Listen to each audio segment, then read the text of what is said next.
everyone, good morning. Today is October 22 and we're here at Capitol Building and nagmamadali kami kasi marami kasing mga lubak dito. I mean mga floors na medyo na sira and mga walls and ceiling na parang babagsak. So, nag-CR muna ang ate ko at ako naman ay nagbi-video. Hi, we're here in McDonald's Scarlet. For a client call. So, nag-request mo na kami. Bye guys, ay muna kami. Sarap ng pancake ni ate, oh. With chocolate, syrup. Parang hindi siya syrup, parang chocolate, melted chocolate lang. Or chocolate ganache.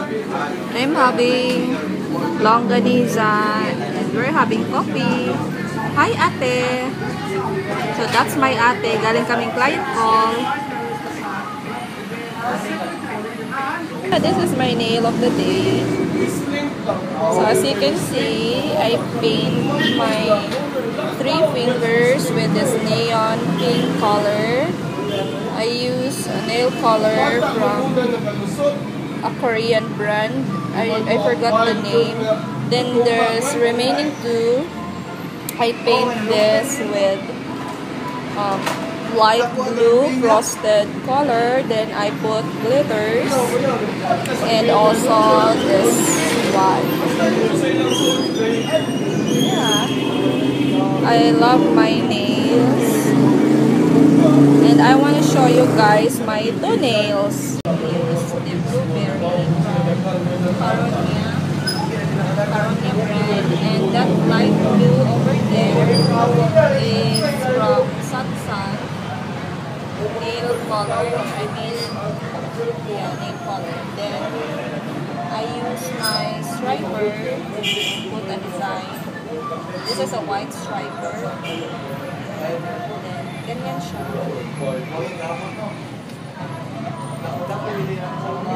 This is very good.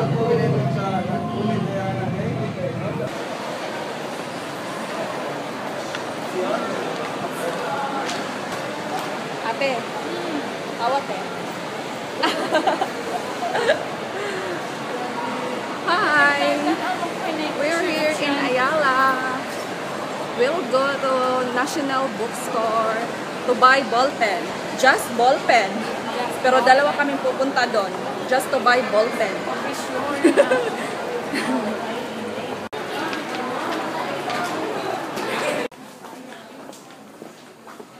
Chetek.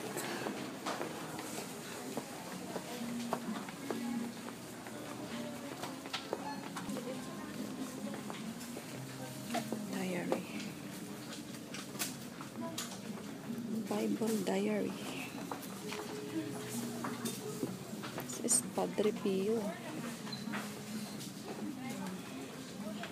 Christmas is in the air, guys. May nakita na akong Christmas tree doon.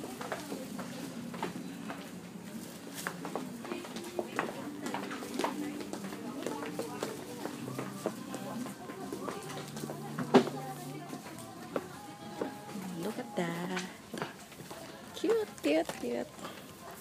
Hello Kitty album. It's red and meron ding pink.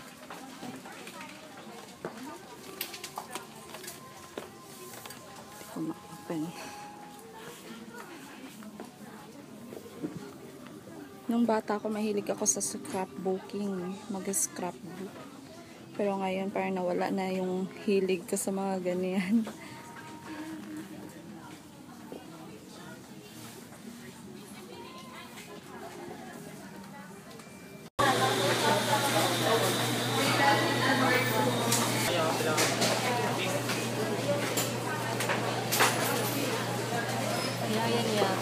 I'm still waiting for my piyaya. I ordered ubi piyaya. 5 ubi.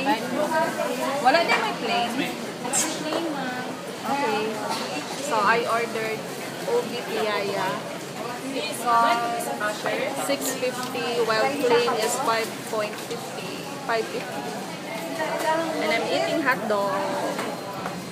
Yay! Hey, malapit na maluto yung piyaya. 7 minutes lang yung cooking time niya. And I can smell the ubi. Favorite ko piyaya, especially from Bongbong's. Pero ito kakaiba kasi fresh siya. Fresh siyang niluluto. Kasi yung nabibili ko lang before is naka-plastic na siya, nakikita na siya sa grocery. Ito is fresh talagang niluluto.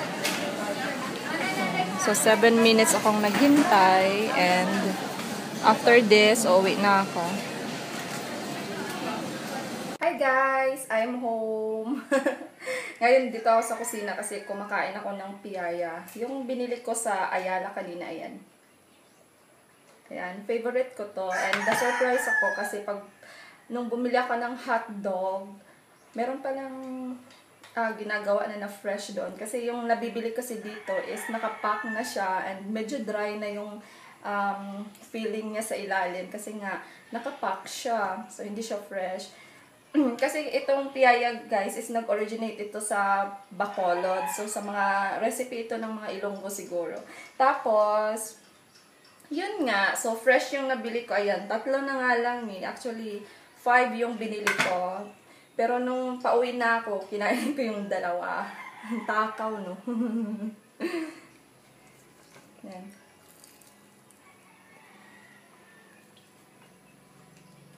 Harap yan. Kaya nga ako hindi pumayat-payat guys kasi kinakain ko.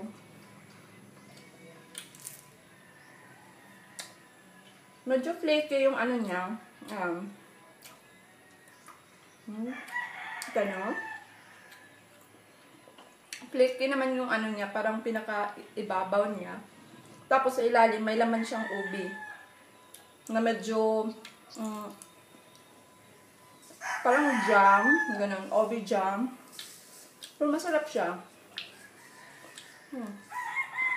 Masarap ito sa coffee. Kaya dito ako sa kusina. Okay. Magko-coffee ako. Magko-coffee ako. Tapos, punta akong kwarto para mag-check ng emails ko, Facebook sa online ko, personal, YouTube. Kasi, kailang umaga, early ako umalis. So, nga, may client call kami. So, kailangan yun. Kaya yun. I really love this. Nagsisi nga ako kung bakit 5 lang yung binili ko, sana sinampu ko na lang. Kasi, it only cost, sa ubi guys, 650 pesos. Tapos, pag plain naman is 550. So, 1 peso lang yung difference nila. Gusto ko sanang bumili ng plain at saka ubi, kaso walang plain eh. Sabi ng tindera doon, di sana nagluluto ng plain today. So, okay lang yun. At least meron.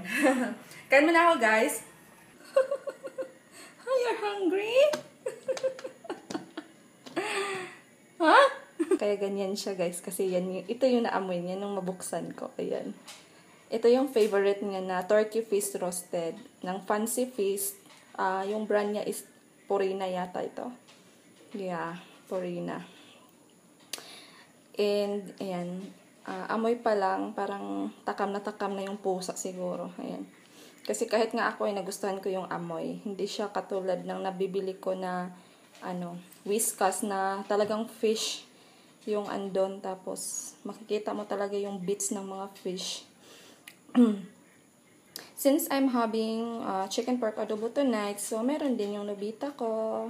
Ayan, ito yung kakainin niya. I also have here Fancy Feast. Ang flavor niya naman is beef feast in gravy slice. 3 kasi yung favorite niya, yung shrimp, coal na combination in a gravy, itong beef na in a gravy din, at saka yung kinakain niya ngayon, yung turkey feast. Yun ang pinakagusto niya. Since nag-good boy siya, kaya binigyan ko siya ng treat. Gusto niya kasi yung with variety. Ayan. Dungis-dungis na. Hindi siya naligo today. Dungis-dungis na pusa. Parang ayaw niya na nito. Ano naman yung dry na variety. Ito yung Whiskas. Ito naman yung sa Purina. Ito yung gusto niya. Kaya binibigyan ko siya ng treat pag nag-good boy siya. Pero kahit hindi naligo, good boy naman yan eh. Yun nga lang, nangangagat. Hindi good boy ako. Good boy ako palagi. Kaso naglalaro siya dun sa labas. Kanina kasi umalis ako guys. So, hindi ko na malayan, lumabas pala siya. Kaya ganyan na siya kadungis. Hindi ko naman siya pwedeng liguin ngayon kasi gabi na. Kaya, sa labas siya mag-sleep. Ganyan yung rules dito sa bahay. Diba, Bitang? Yes po. Yes po.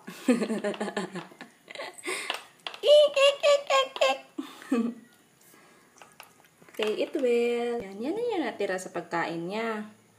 Ayan. Meron pang konti-konti. Pinoy kasi to eh. Pinoy ka ba? Ha? Pinoy ka ba? Ha? Pinoy ka ba? Yan. Oy, ba't andyan ka? Hindi ka pwede dyan. Hindi ka pwede dyan. Anyway, mag-change naman ako ng bedsheet. Sige, i-enjoy mo lang yung life mo dyan, ha? Kasi, kahit hindi ka naliligo, sige, enjoy mo lang. Enjoy lang ang life. Ayan, i-enjoy lang. Always playing with Hello Kitty.